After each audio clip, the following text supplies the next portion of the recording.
Twongeyeho gusuhuza kandi tugushimira wowe mukunzi wacu wa DHS TV. Ni iby'agaciro cyane kuba udukurikiye, nk'uko mugenda mutugezaho ibitekerezo bitandukanye, mudusaba kubasobanurira kuri topic z'ubuzima zitandukanye. Uyu munsi tugiye kubaganirira ku cyitwa anemia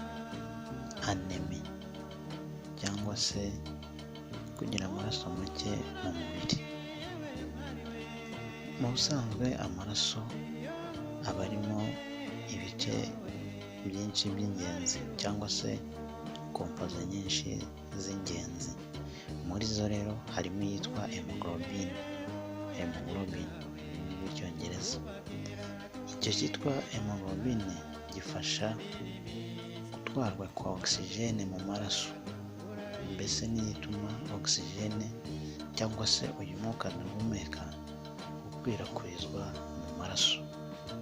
Urumva ko rero icyo kintu kiramutse kibuze mu mubiri urahangayika cyane, nk'umuntu agira ibibazo bikomeye cyane, yewe ndetse byanamuviramo n'urupfu.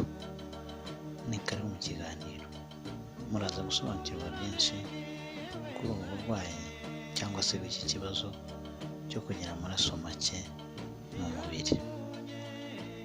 Abahanga benshi mu by'ubuzima bw'umuntu bemeza ko umuntu muzima udafite ikibazo byibuza yakabaye afite hemoglobin iri ku gipimo cya 12 garamu par decilitre. Ubwo ni garama 12 za hemoglobin muri decilitre imwe y'amaraso. Byibuze umuntu muzima udafite ikibazo cy'amaraso yakabaye afite hemoglobin iri kuri icyo kigero. Bivuze ko ubwo iyo hemoglobin yagiye hasi y'iyo ngiyo uba watangiye kugira ikibazo cy'amaraso make. Reka tukubwire bimwe mu bishobora gutera umuntu kugira icyo kibazo cy'amaraso make, kizwi mu ndimi z'amahanga nka anemia cyangwa se anemia. Icya mbere hari ukuba za hemoglobin zidakorwa neza mu mubiri. Ibyo ngibyo bishobora guturuka kuba utabona imyunyungugu nka feri mu mubiri wawe, yewe ndetse na vitamine B12 cyangwa se zizwi nka B12. Ibyo nabyo ni ibifasha mu gukorwa kwa hemoglobin. Iyo bibaye bijya mu mubiri rero ya hemoglobin nayo iba nkeya. Ikindi kandi hari igice cyitwa umusokoro cyangwa se bone marrow, ni inyama iba iri hagati mu igufwa. Iyo nayo ifasha cyane mu gukorwa kwa ya hemoglobin. Iyo yagize ikibazo rero, yafashwe n'uburwayi nk'ibibyimba, akenshi icyo gihe ya hemoglobin ntabwo ibasha gukorwa, bityo ukaba wagira cya kibazo cya anemia. Hari kuba ufite ubundi burwayi nka sida, igituntu, kanseri, yewe ndetse n'izindi ndwara zifata mu maraso. Ibyo byose bishobora gutuma amaraso yawe yo mu mubiri agabanyuka, cyangwa se ikizwi nka red blood cell, ndetse ifite aka gace k'ingenzi twavuze ariko hemoglobin. Ikindi kintu gishobora gutuma amaraso yawe agabanyuka hari kuba tusabo dutukura aritwo red blood cells dushwanyagurika. Icyo gihe dushobora gushwanyaguzwa n'ama-infection, harimo amavirusi, amabagiteri n'amaparasite. Aho urugero twakugeramo parasite ya malariya buriya ni mbi cyane, ishobora gutuma amaraso yo mu mubiri agabanyuka.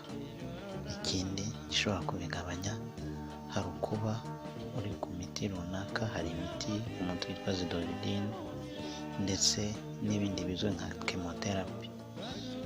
Ni ubuvuzi bukoreshwa hakoreshejwe urumuri cyangwa se imirasire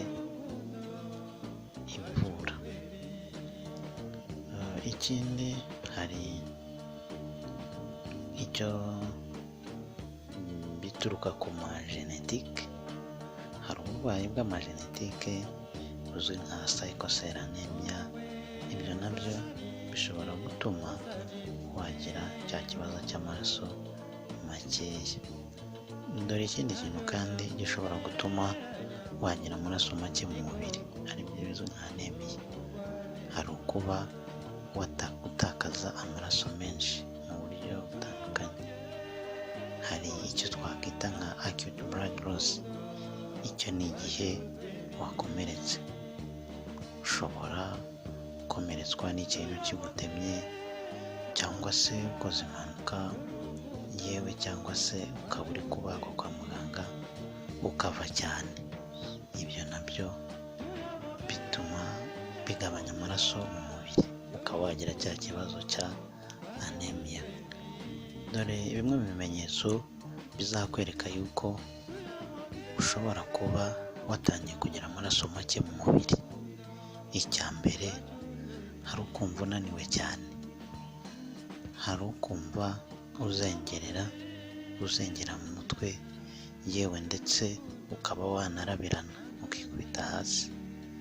Hari kubabara umutwe, kumva uhumeka nabi, uhumeka insigane, yewe ndetse ukumva guhumeka binakugoye cyane. Hari ugutera cyane k'umutima, kumva umutima uratera cyane.